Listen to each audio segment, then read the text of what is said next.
तो दोस्तों Mahindra and Mahindra limited ने अपने क्वार्टर 4 के रिजल्ट को डिस्क्लोज कर दिया है। आइए देखते हैं इसके डाटा को। कंपनी ने डाटा यहाँ पर करोड़ में अनाउंस किया है। और आगे बढ़ने से पहले मैं आपको बता दूं, कंपनी ने यहाँ पर डिविडेंड का भी अनाउंस किया है 25 रुपये 30 पैसे के हिसाब से।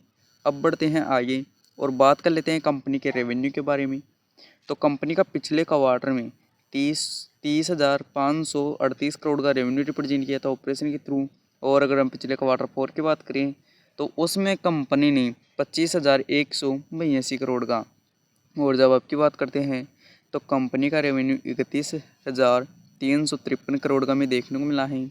अगर हम इसे साल दर साल के तौर पर देखें तो इसमें अच्छी खासी तेज़ी देखने को मिली है। और अगर मैं क्वार्टर के बेस पर देखें तो भी इसमें तेज़ी देखने को मिली है।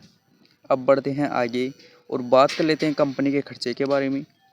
तो कंपनी का पिछले क्वार्टर में 27,260 करोड़ के खर्चे किए थे। और अगर हम पिछले क्वार्टर 4 की बात करें तो उसमें कंपनी ने 23,033 करोड़ के।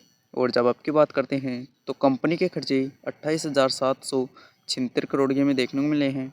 अगर हम इसे साल दर साल के तौर पर देखें तो इनमें तेज़ी देखने को मिली है। और अगर वही क्वार्टर के बेस पर देखें तो इनमें हल्की सी तेज़ी देखने को मिली है। और ये कंपनी के कंट्रोल में भी नज़र आ रहे हैं। अब बढ़ते हैं आगे और बात कर लेते हैं कंपनी के प्रॉफिट के बारे में। तो कंपनी ने पिछले क्वार्टर में 2,964 करोड़ का प्रॉफिट किया था। और अगर हम पिछले क्वार्टर 4 की बात करें तो उसमें कंपनी ने 2,000 करोड़ का।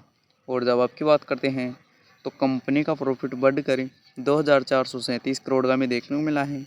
अगर हम इसे साल दर साल के तौर पर देखें तो इसमें अच्छी खासी तेज़ी देखने को मिली है। और अगर वही क्वार्टर के बेस पर देखें तो इसमें गिरावट भी देखने को मिली है। अब बढ़ते हैं आगे और बात कर लेते हैं कंपनी के ईपीएस के बारे में। तो कंपनी का पिछले क्वार्टर में 24 रुपये 70 पैसे का ईपीएस था। और अगर हम पिछले क्वार्टर 4 की बात करें तो उसमें कंपनी का ईपीएस 16 रुपये 68 पैसे। और जब आपकी बात करते हैं तो कंपनी का ईपीएस 20 रुपये 30 पैसे में देखने को मिला है। कंपनी का ईपीएस भी साल दर साल तो बढ़ता हुआ नजर आया है, लेकिन वही क्वार्टर के बेस पर गिरता हुआ नजर आया है।